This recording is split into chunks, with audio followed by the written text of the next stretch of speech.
Okay, mugaka gwao.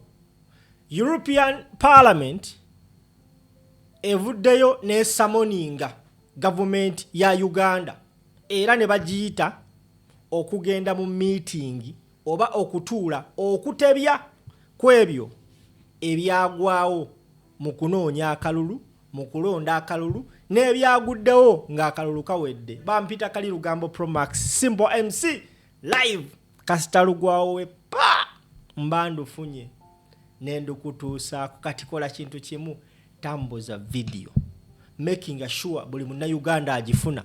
Eno video wetaweza mutwalo gwa views olwaleero ngenda gidelitinga nzire mungi kole mpaka we munagiraba kati givuge.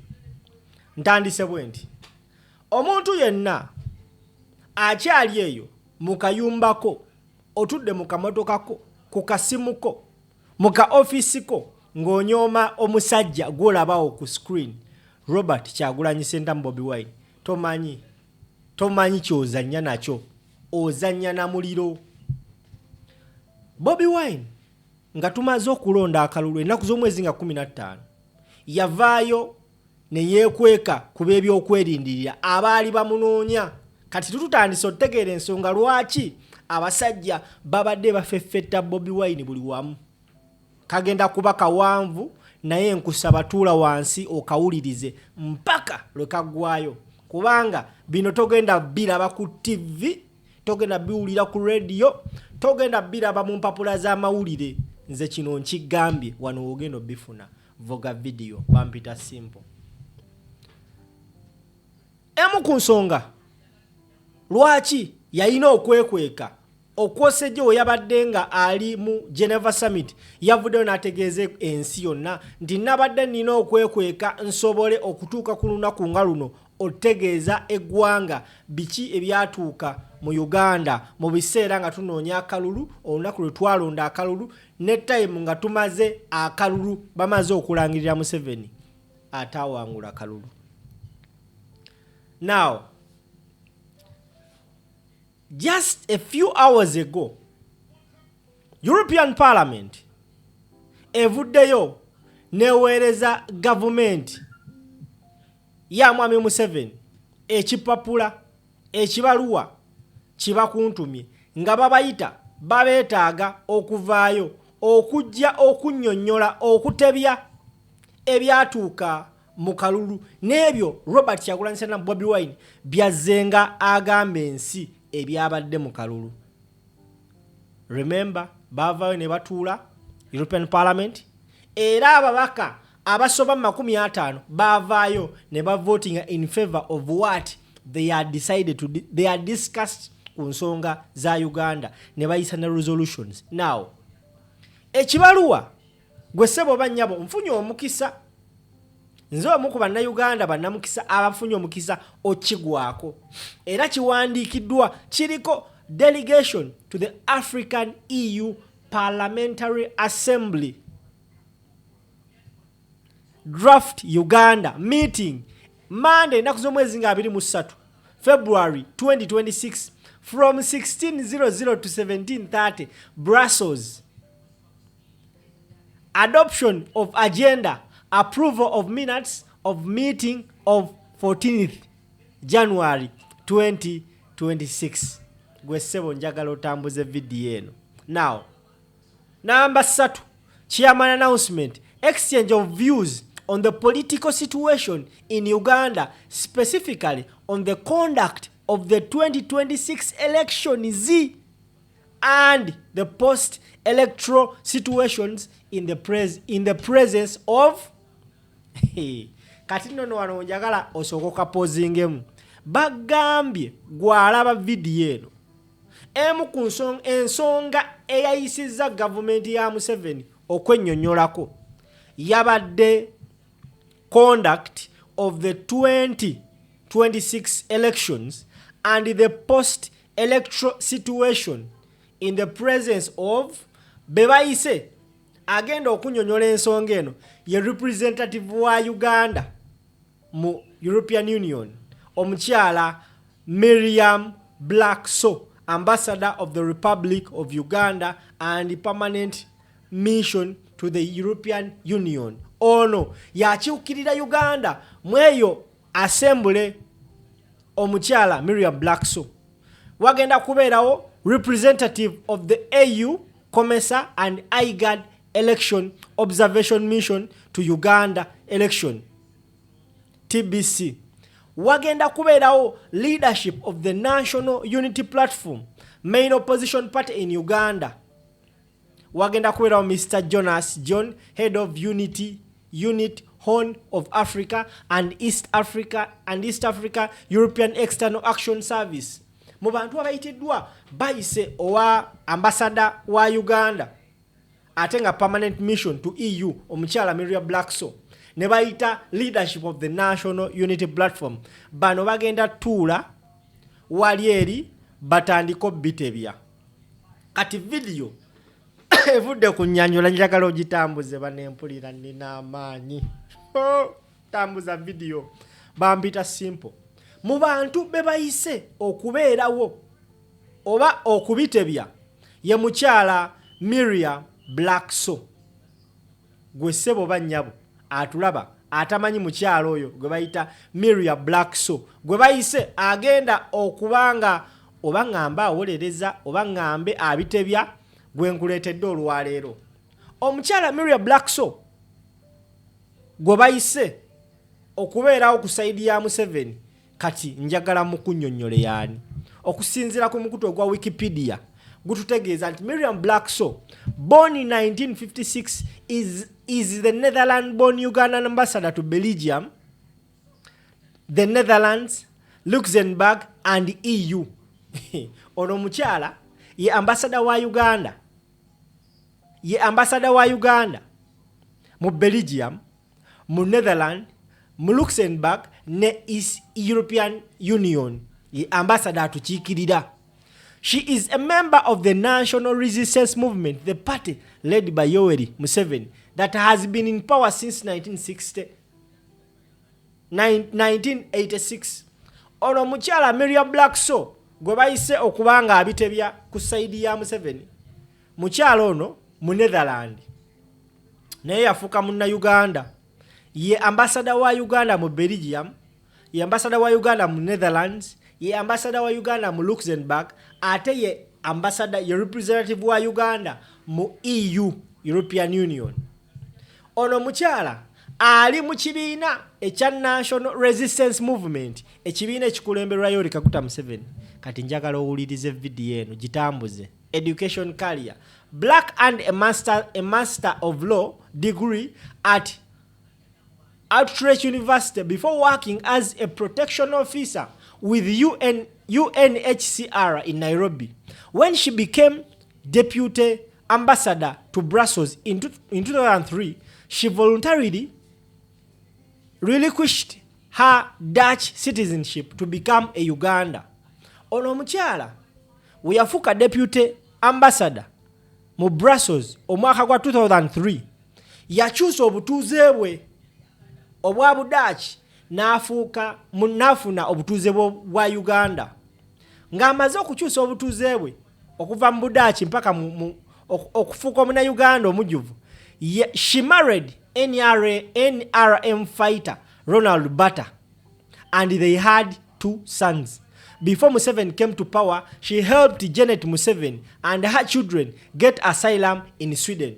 Kati gwe ssebo bannya bandaba tubadde tuwebuuza Muhoozi Kainerugaba ono Eyisse International Criminal Court gwetakwata lwaki ono omukyala bagamba nti yawasa omulwanyi wa NRM amanyikibwa nga Ronald Bata. Ono bayina abaana babiri nga Museveni tanaba kujja mu buyinza ng'ali mu nsiko.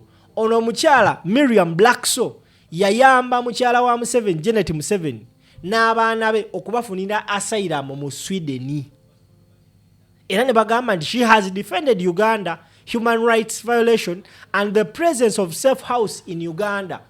Buli nsonga gye tubadde tulwana okulaba nga tulabisa abasajja baneeno, Museveni abadde akozesa omukyalo ono Miriam Blackso okusobola okulongoosa ensonga ezo era yemu ku nsonga lwaki nti we baayise representative okuva mu gavumenti ya Uganda ono omukyala gwe basindiseeyo kati gwe njagala okunnyonnyola. Ono omukyala controversies abaddemu. Black Soul has downplayed the use of safe house for human rights violation in Uganda.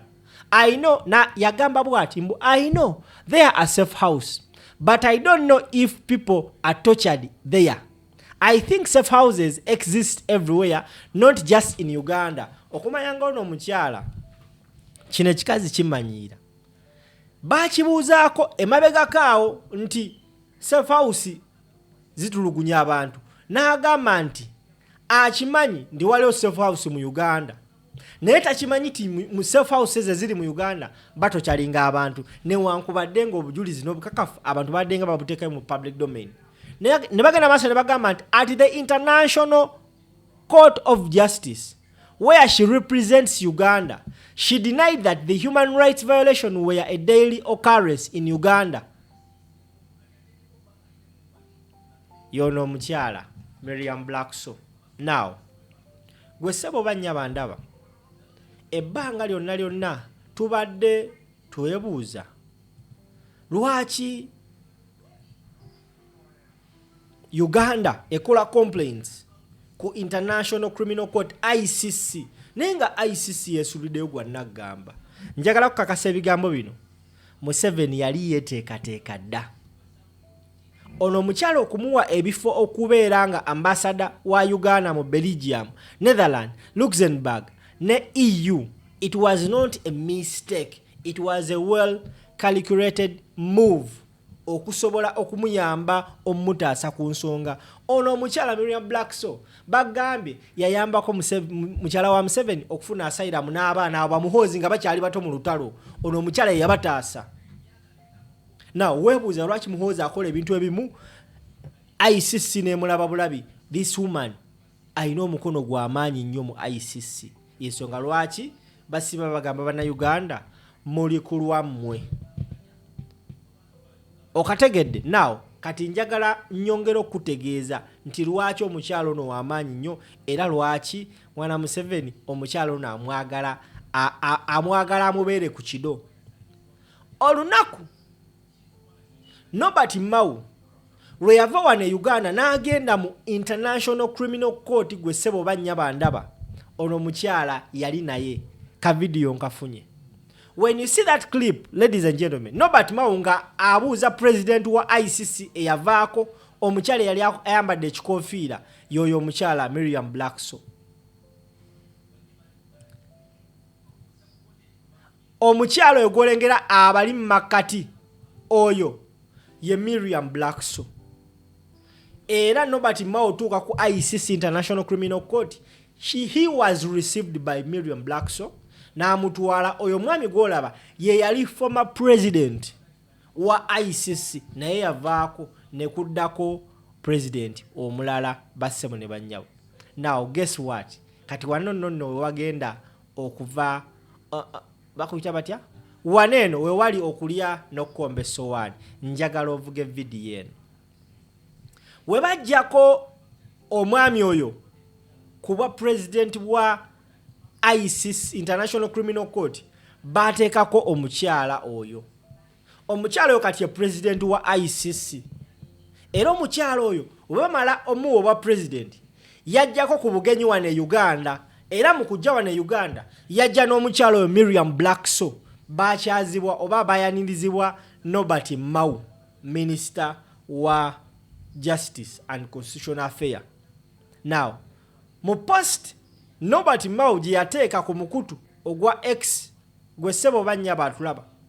Yavaayo n'ateekayo post n'agamba nti I was pleased to welcome Justice Tomoko Akane, President of the International Criminal Court, who is leading a high-level delegation, which includes her deputy judge, Alapin. Joining me to receive them was Ambassador Miriam Black, who is our envoy to Belgium and the Netherlands. Bassebo ne bannyabo abasajja baali beteekateeka. Kati European Parliament Eyisse omukyalo oyo Miriam Blackso okubeerawo okubanga abitebya ku side ya government ya Museveni.